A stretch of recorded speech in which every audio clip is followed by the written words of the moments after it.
யூஏஇல நம்ம ஃப்ரெண்ட்ஸ் நிறைய பேர் கேட்குற இம்பார்ட்டண்ட்டான கொரிஸ் என்னன்னு பார்த்தீங்கன்னா, விசா முடியறதுக்கு முன்னாடி ஜாபை ரிசைன் பண்ணலாமான்னு சொல்லி கேட்குறீங்க. எஸ், கண்டிப்பாக பண்ணலாம். பட் ஆனால் அதுக்கு சர்டன் ப்ரொசீஜர்ஸ் இருக்கு. எஸ், நான் உங்கள் லீகல் கன்சல்டன்ட் ஜீன். வாங்க என்னங்கிறது பார்க்கலாம். ஹாய் ஹலோ ஃப்ரெண்ட்ஸ், வணக்கம். நான் உங்கள் லீகல் கன்சல்டன்ட் தமிழ் வழக்கறிஞர் advocate Pavin. Yes, most of the friends யூஏஇல நீங்க கேட்குற இம்பார்ட்டன்டான கொரிஸ் என்னன்னு பார்த்தீங்கன்னா, நீங்க உங்க எம்ப்ளாய்மெண்ட் கான்ட்ராக்ட் உங்களுக்கு விசா முடிய முன்னாடி நீங்க உங்க ஜாபை ரிசைன் பண்ணலாமான்னு. கண்டிப்பா பண்ணலாம். பட் சம் சர்டைன் கண்டிஷன்ஸ் இருக்கு. என்னன்னு பாத்தீங்கன்னா, நீங்க உங்க லேபர் கான்ட்ராக்ட்ல நோட்டீஸ் பீரியட் நீங்க ரிசர்வேஷனுக்கு முன்னாடி எவ்வளவு நாள் நீங்க கண்டக்ட் பண்ணணும், நோட்டீஸ் பீரியட் நீங்க சர்வே பண்ணி ஆக வேண்டிய டைம் லிமிட் எவ்வளவு இருக்குன்னு மென்ஷன் பண்ணிருப்பாங்க. எக்ஸாம்பிள் 30 days நோட்டீஸ் பீரியட் இருக்கலாம், ஆர் 14 days இருக்கலாம்.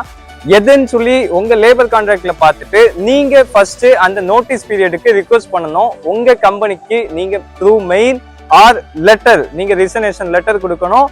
ஏன்னா அதுதான் இம்பார்ட்டன்டான எவிடன்ஸ். நீங்க அதை ஒன்ஸ் கொடுத்து உங்க கம்பெனி அக்செப்ட் பண்ணிட்டாங்கன்னா நீங்க நோட்டீஸ் பீரியட் சர்வை பண்ணிட்டு நீங்க உங்க விசாவை ப்ராப்பரா கேன்சல் பண்ணிட்டு ரிசைன் பண்ணிக்கலாம்.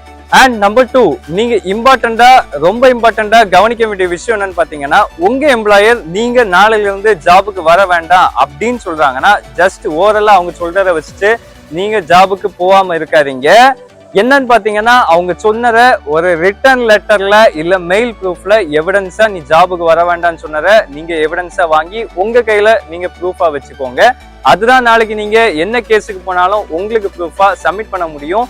நீங்க அவர் சொன்னதை கேட்டுட்டு நீங்க ஜாபுக்கு போகாம இருந்தீங்கன்னா, ஒரு 7 days or 10 days நீங்க போகாம உட்கார்ந்து இருந்தீங்கன்னா, கண்டிப்பா உங்க மேல அப்ஸ்காண்டிங் கேஸ் ஃபைல் பண்ணுவாரு உங்க எம்ப்ளாயர். சோ அவர் சொன்னதை கேட்டுட்டு நீங்க ஜாபுக்கு போகாம இருக்காதீங்க அன்டில் உங்க விசாவானது கிளியரா கேன்சலேஷன் ஆகுற வரைக்கும். சோ இது நீங்க நோட்டீஸ் பீரியட் நீங்க சர்வே பண்றீங்கன்னா இம்பார்ட்டண்டா நீங்க கவனிக்க வேண்டிய விஷயமா இருக்கும். இது போல மேலும் பல தகவல்கள் பெறுவதற்கு நம்மளை ஃபாலோ பண்ணுங்க, பவின்ஸ் லீகல் கன்சல்டன்சி யூஏஇ. நன்றி, வணக்கம்.